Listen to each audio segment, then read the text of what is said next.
Assalamualaikum warahmatullahi wabarakatuh. Dengan saya Kurniawan dan pada kesempatan kali ini saya akan bahas tentang 4 tipe pelanggan dari 2 teori yang berbeda ya. Yang pertama adalah teori CDSA, yang kedua adalah teori DISC atau DISC. Nah, untuk teori CDSA ya, jadi CDSA itu terdiri atas 4 tipe pelanggan. Yang pertama adalah cheap, yang kedua adalah difficult, yang ketiga adalah affluence, dan yang keempat adalah sophisticated ya. Nah, yang pertama adalah cheap ya. Jadi dari katanya saja kita sudah ketahui bahwa cheap itu artinya adalah murah ya. Jadi di sini tipe-tipenya biasanya orang ini ya seringkali ya ketika bertemu dengan penjual dan menemukan suatu barang yang diinginkan, orang tersebut akan terlebih dahulu menanyakan harga. Nah, dia konotasinya pada harga. Jika harganya itu reasonable, artinya memungkinkan untuk dia beli, ya, maka dia akan membelinya. Jika tidak reasonable, artinya dia gagal, ya, dia akan berlalu begitu saja, ya, dan tidak membeli barang Anda sama sekali. Nah, eh, bahkan ya, orang ini biasanya sebelum kita menerangkan perusahaan kita ini perusahaan apa, ada produk apa di sana ya, orang ini sudah terlebih dahulu fokus pada satu barang, kemudian dia langsung bertanya harga ya. Jika harganya misalkan terlalu mahal ya, orang ini akan mundur ya. Tapi jika harganya memungkinkan, orang ini akan lantas membelinya ya. Nah, jika Anda menemukan nih, ada orang-orang biasanya yang tipe-tipenya itu dia kalau menginginkan harga barang itu menginginkan harga barang yang murah. Kemudian kalau kalau mahal harganya dia pasti nawar. Nah, orang-orang seperti inilah ya yang termasuk ke dalam tipe pelanggan chip. Kemudian kalau ada orang yang biasanya menyukai barang-barang gratisan. Nah, tipenya adalah tipe chip ini. Oke, kita lanjutkan ya. Yang kedua. Yang kedua itu adalah difficult ya. Nah, difficult ini adalah tipe-tipe orang yang biasanya dia negative thinking ya. Jadi dia berpikir buruk tentang suatu produk ya. Jangan-jangan produk ini seperti ini. Jangan-jangan produk ini seperti itu ya. Ada banyak pikiran-pikiran buruk dia tentang suatu produk. Ada ketakutan dia ya ketika dia nantinya misalkan membeli produk tersebut.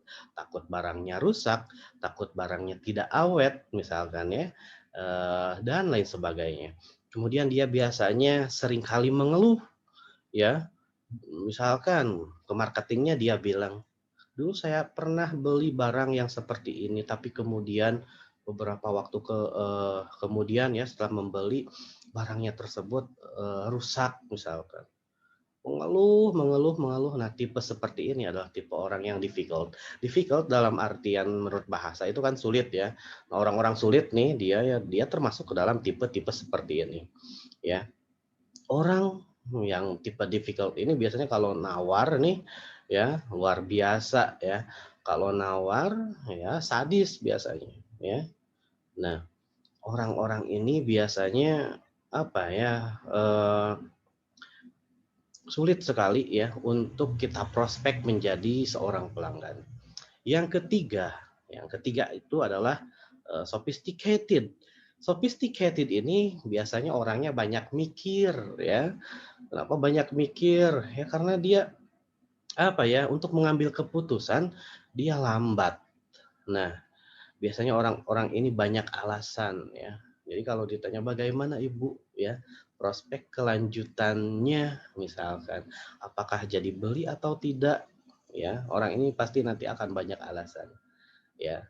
Apakah misalkan dengan alasan, "Iya Pak, saya belum nanya istri saya. Iya Pak, saya belum nanya suami saya," misalkan. Ya, "Iya Pak, nanti keputusannya oleh suami saya." Banyak sekali alasan. Ya, orang-orang seperti ini biasanya lebih banyak mikir ya.